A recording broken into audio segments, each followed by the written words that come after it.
Look trim, man. Thank you.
Good evening, everyone.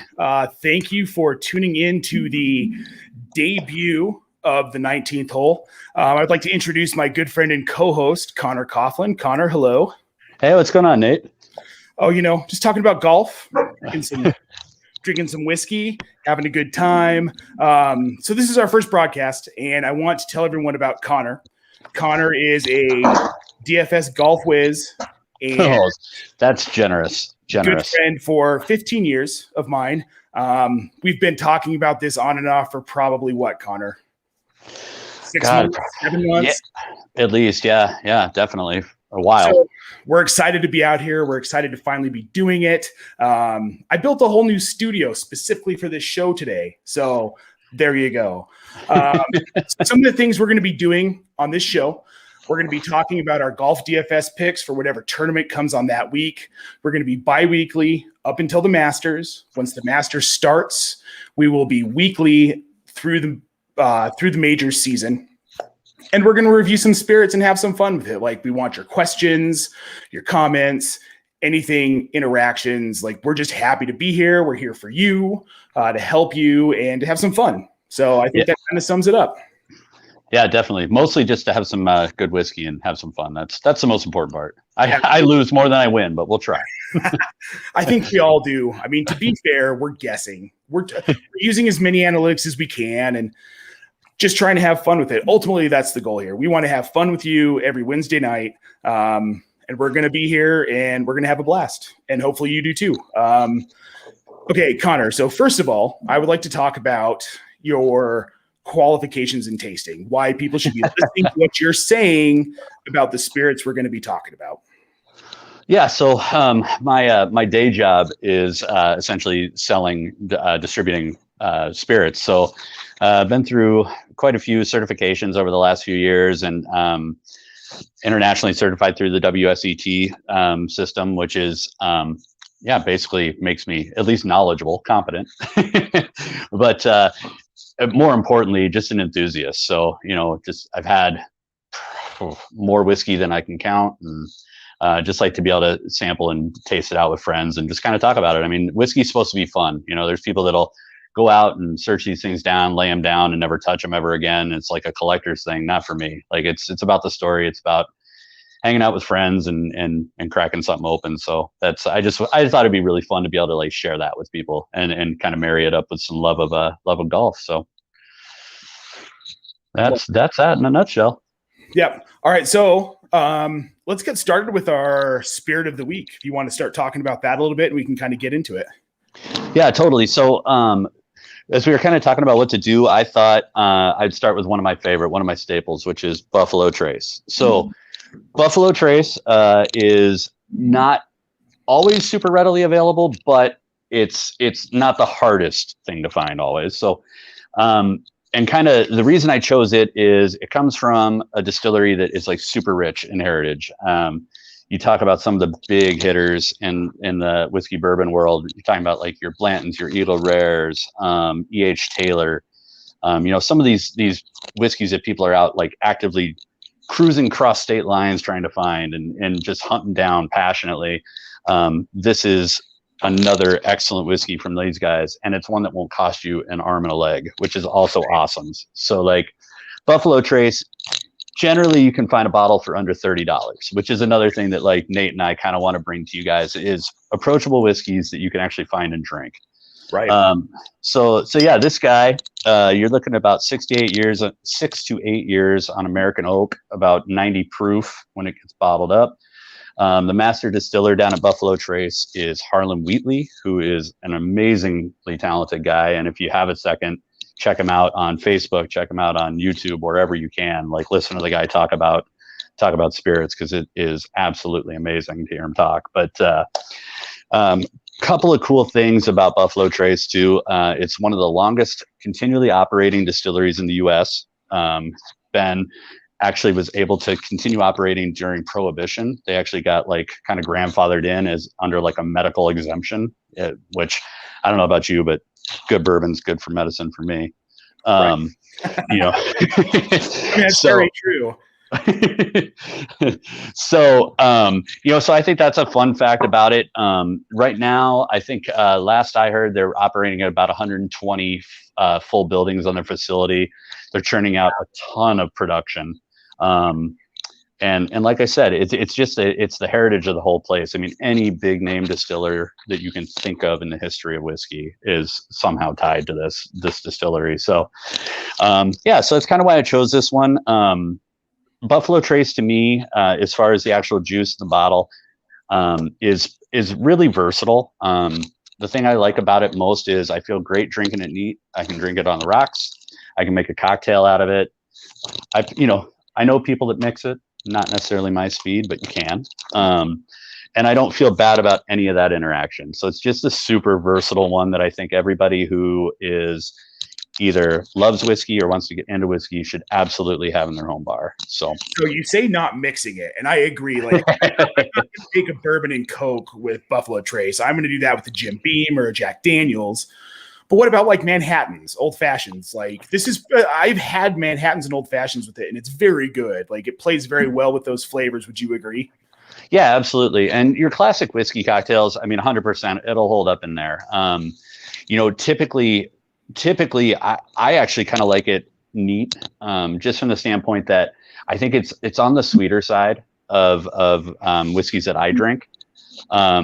And when you start getting into some of those classic cocktails, you know, sometimes that sweetness doesn't pop as much. So I really like to enjoy Buffalo Trace neat, but like I said, you can do just about whatever with it. Well, I mean, that's how we're drinking it tonight.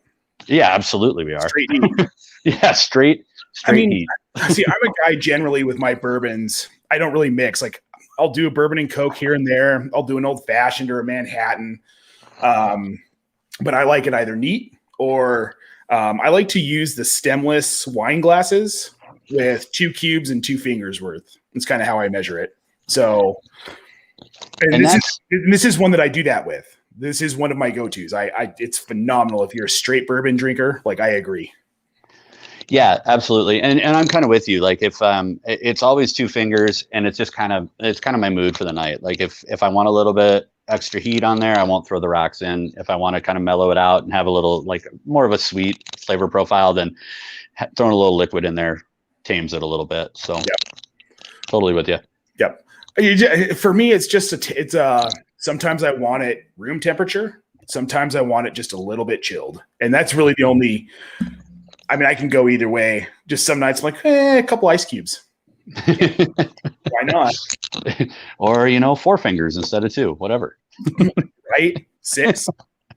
Oh, yes, definitely. Yeah. So, I don't know about you. You want to have some of this? Yeah, let's drink some of it. I'm already drinking it. Oh, that a boy. Well, and St. Patty's Day, you got to get after it.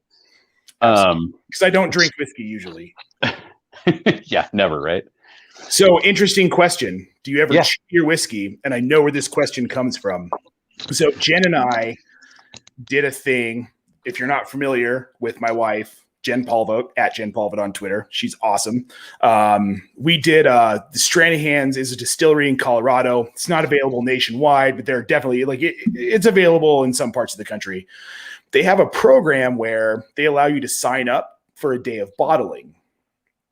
So they'll email you like a week ahead, and like, you come in on this day at this time, and you're doing a 4-hour shift. And they don't pay you, but they feed you lunch. They give you beers for lunch, and you get a bottle from the batch that you bottled. So, and you get to do a tour and a tasting as well, which was really, really neat, which is where I got this Stranahan's cool little tasting glass. It's not their little like metal one that they put on the top of all their bottles. No, this is much nicer, much nicer. But that's something that you do. That's something that they tell you to do. We did a tasting with the master distiller, Rob, and he said, chew it. And when you chew it, it kind of brings out some of the pepperiness and a lot of the other flavors, kind of chew it around in your mouth before you swallow. So I'm curious, you as a certified international taster, what you would have to It sounds so good when you say it that way. Yeah. It's fancy, man, you should own it. So yeah, some of them I choose, some of them I don't. I think a lot depends on the mouthfeel and getting off of the whiskey itself. So, I think no matter what, chewing on it can definitely bring out some of the nuance to it. It's never like frowned upon by any means, but I think for me, I kind of let the whiskey kind of drive me where it's going to go. Like if it feels like a thicker, chewier whiskey, like I'll kind of mouth it around and for lack of a better way to put it, I mean, just kind of play with it and let it kind of really soak and saturate your whole like palate. So I think the fun thing about whiskey is that you can, like I said, you can let it drive you where you want it to go. Like if you're feeling like it just goes down super smooth, that's the way you want to experience it that way. If you feel like you're not getting a lot of flavor out of it, you want to try and chew it around, you chew it around. It really is like playing with your food. It can be a lot of fun.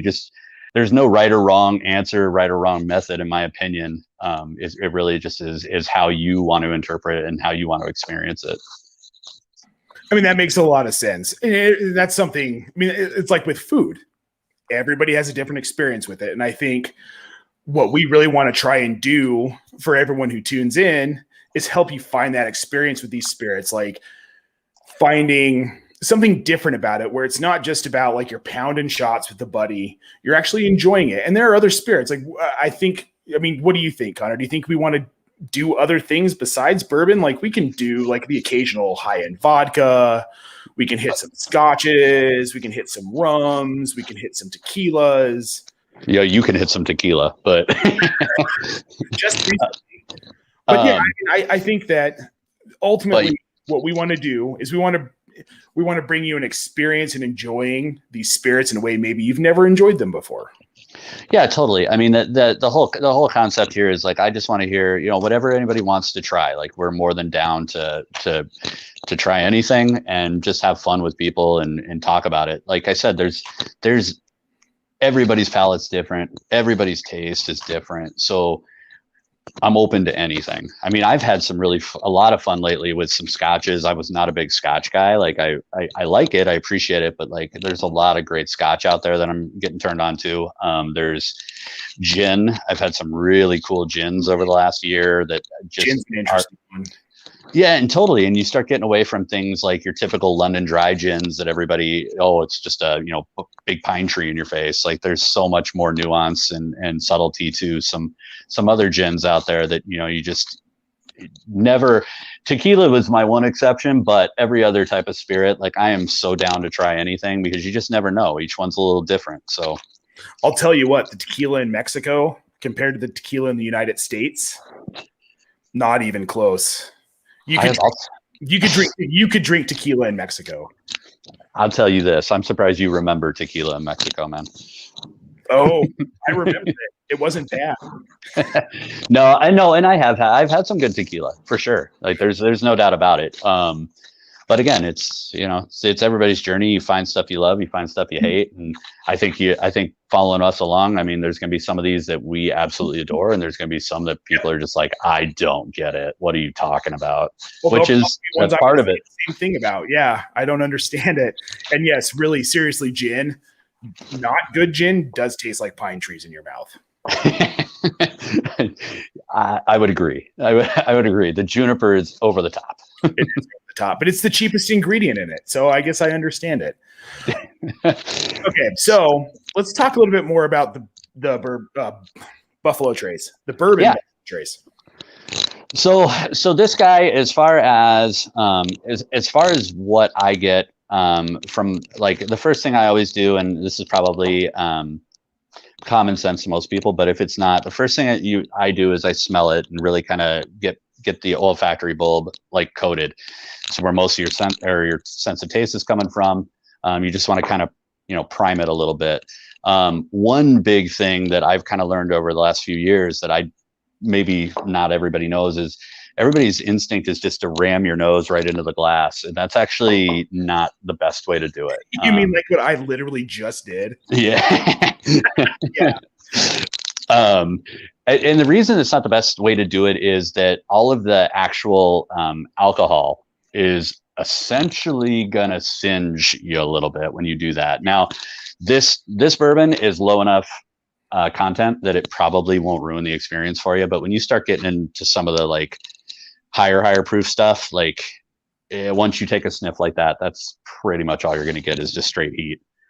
So I try and keep it just a little below the nose. And if you need to waft it at yourself, but you just really want to like smell more of the essence and not like hit it head on. Gotcha. So it's not like doing the same thing with wine. No, I mean, and even wine too. I don't know. And this is, again, it's experiential, but for me, I even get a little better experience just slightly above the glass. I know that's not necessarily the common way that people do it, right? But I do think that it gives me a lot of times just a truer sense of the smell, and not as direct. It's more of a bouquet, if you will. Totally, I hear what you're saying. Yep. So full range, if you will. Yeah. Just kind of, I don't want to be overwhelmed by it. Like, I just want to, it's kind of like a handshake. It's like, hey, what's up? Right. So anyways, on this particular one, like, as far as I'm concerned, like when I smell it, I usually get a pretty strong scent of like caramel, vanilla. Vanilla can sometimes mingle with like the American oak charred smell.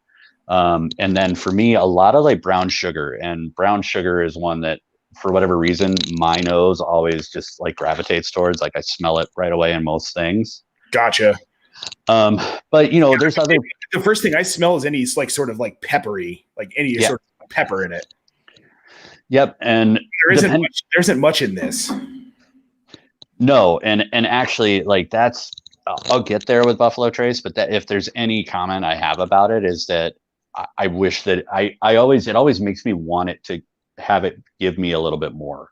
Gotcha. Like I want it to be stronger. I want it to finish stronger. I want it to linger more than it does. But so with this guy, anyways, I mean, a lot of people will pick up like baking spice. A lot of people will pick up, again, like more of the charred oak.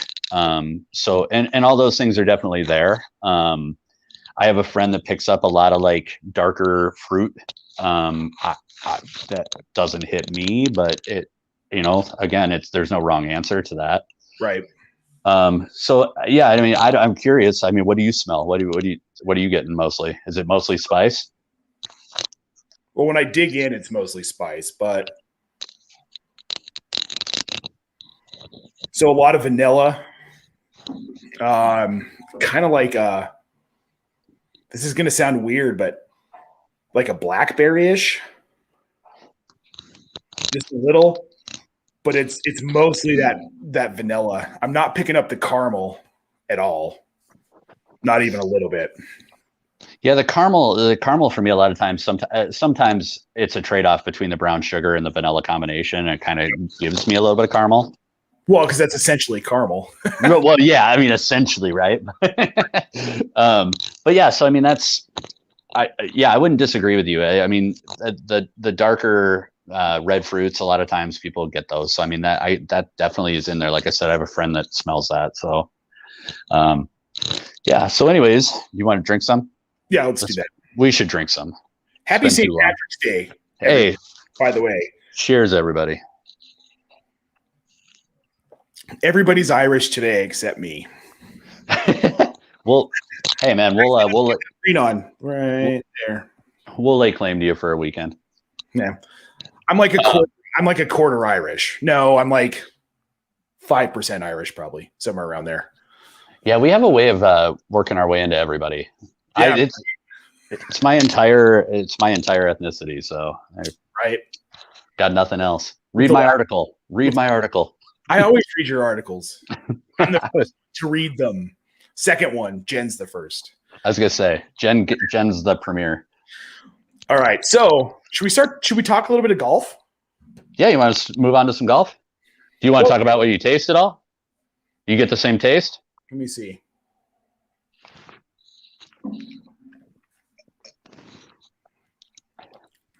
So on the taste side, I actually get a little bit of the peppery I'm looking for. A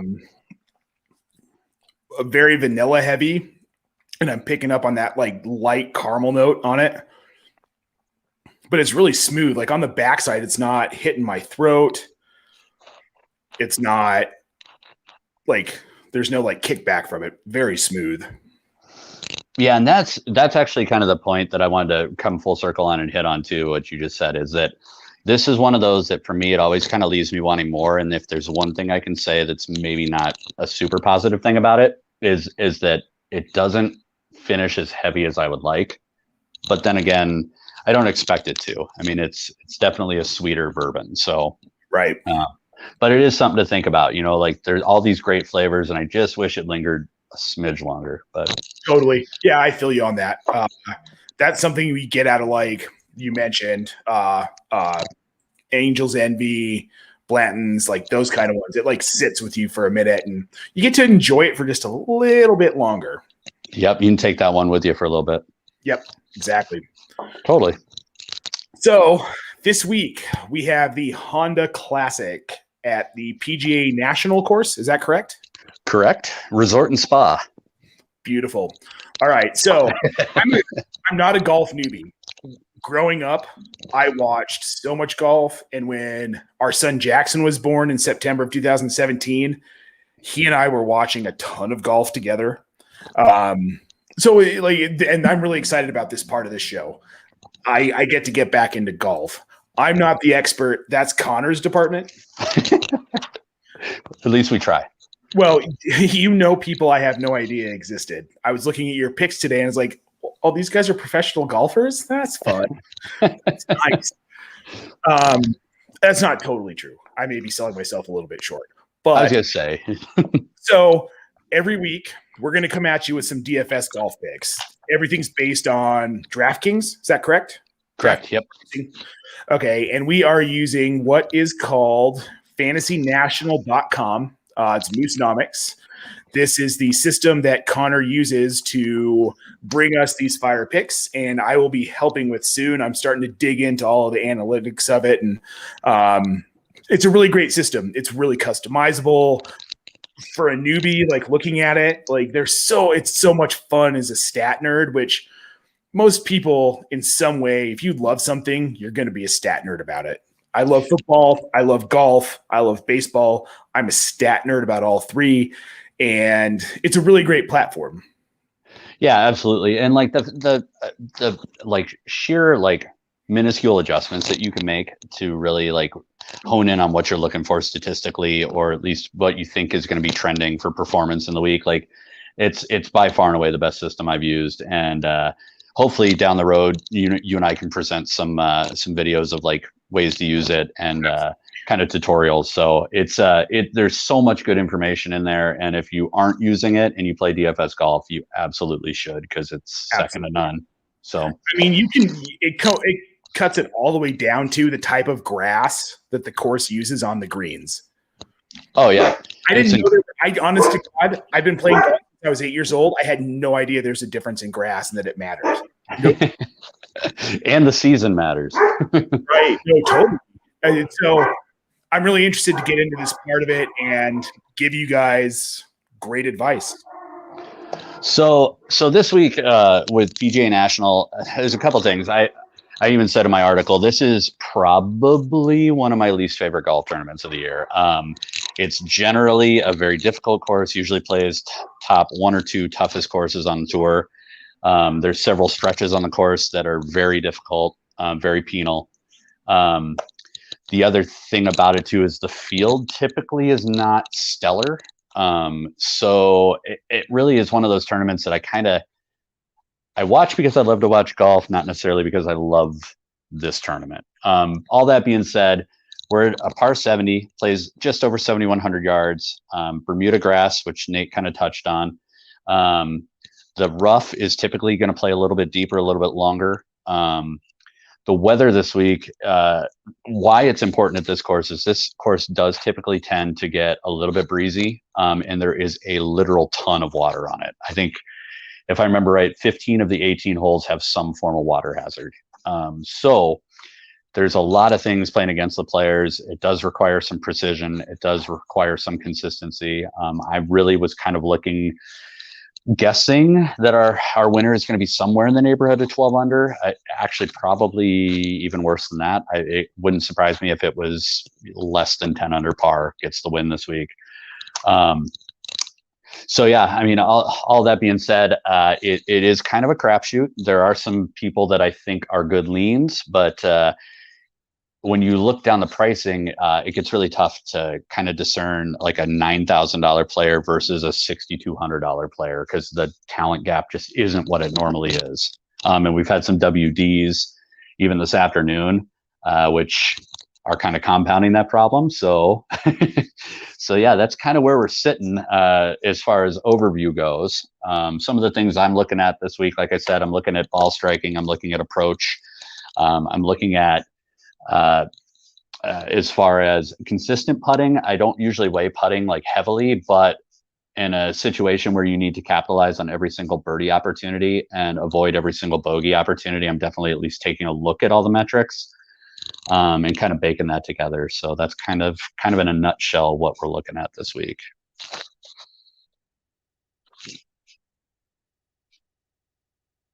Nate? So there's Any a lot. Thoughts? There's a lot that goes into this, is what you're saying. Like, we're not just talking about. Okay, so I'm going to age myself here.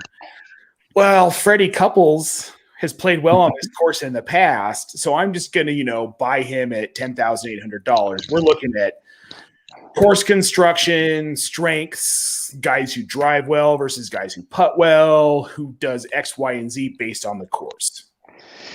Yeah, and with this course, I mean, course history does matter. The only issue that you have when you're starting to look at course history, at least in my opinion on this particular course, is that because the conditions can get so over the top, a lot of times you can't get a consistent view of what the course history looks like.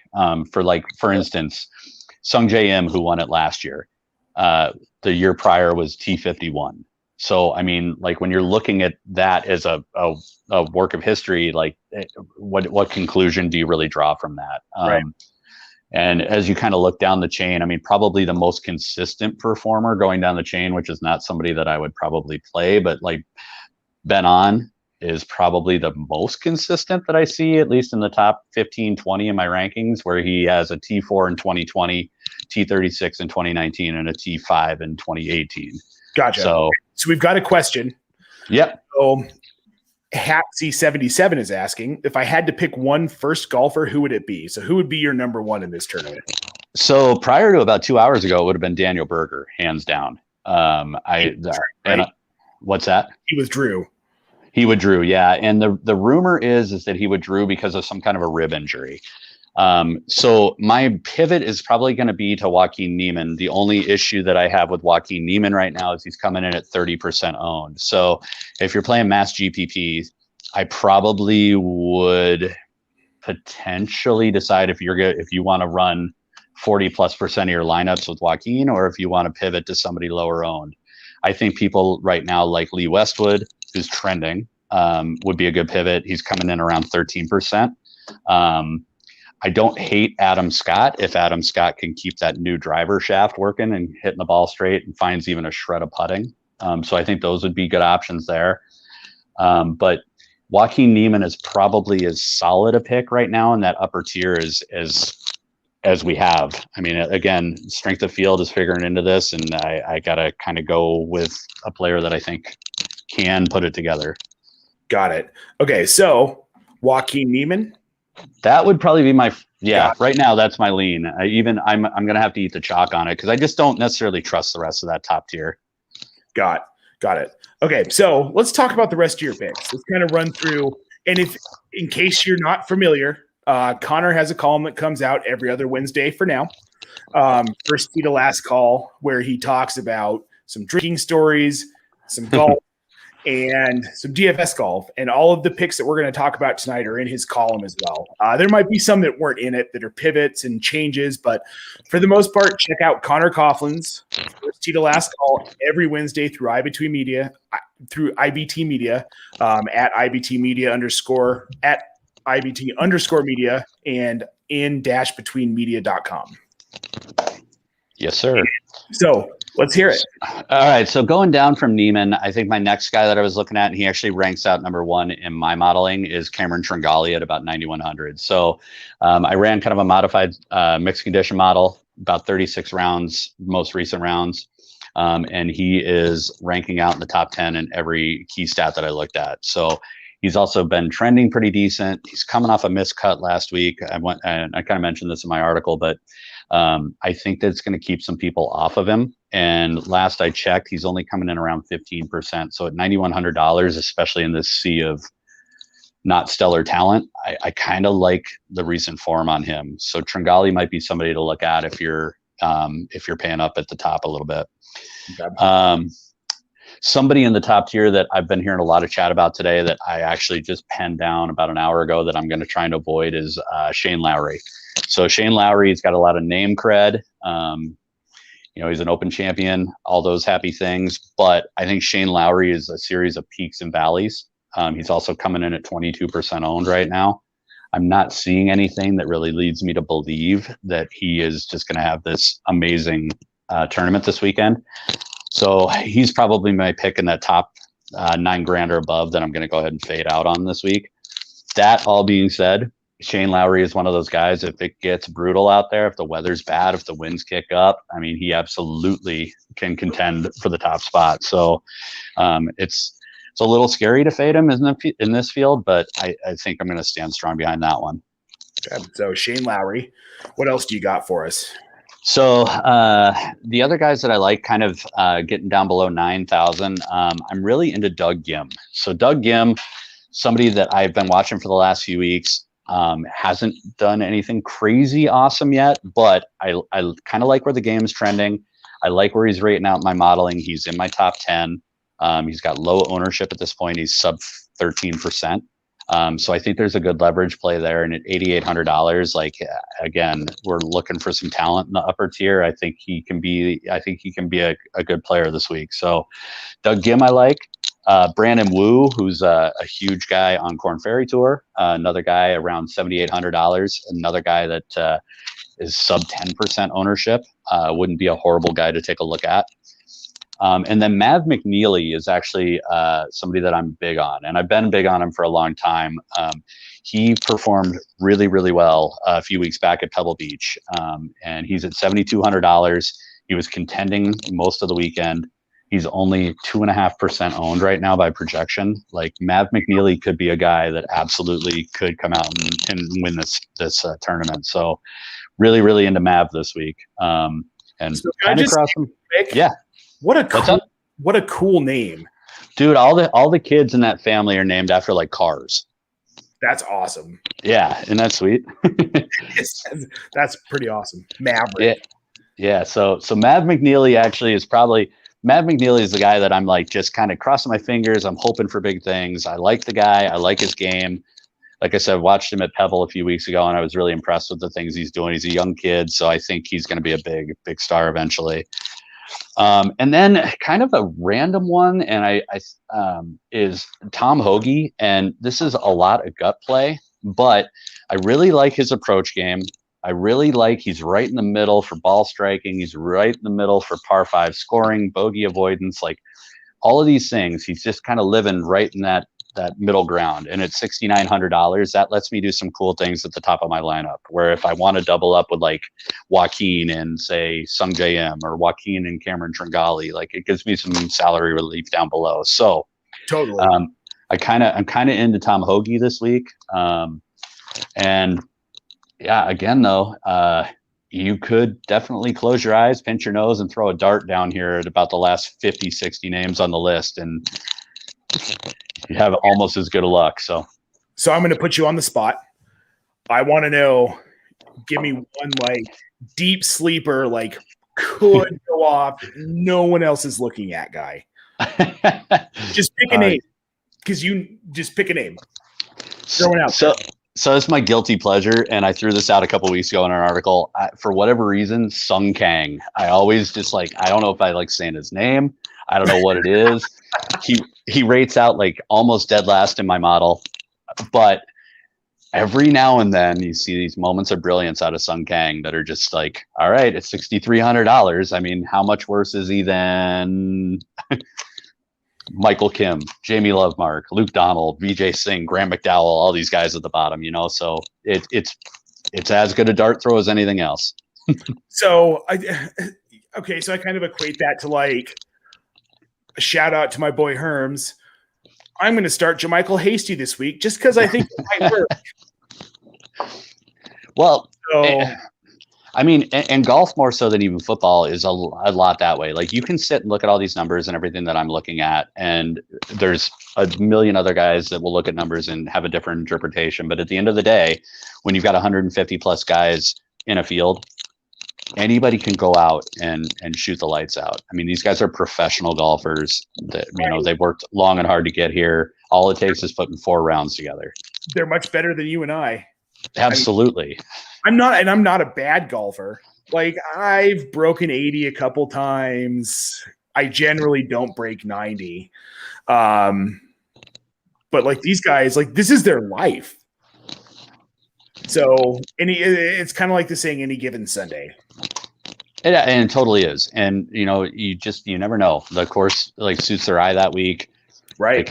They catch a good vibe. I mean, you just Bubba Watson's a guy that I always think of. Like Bubba is such a vibe guy. Like if he shows up and he's just feeling the vibes, like everybody look out because Bubba's going to crush.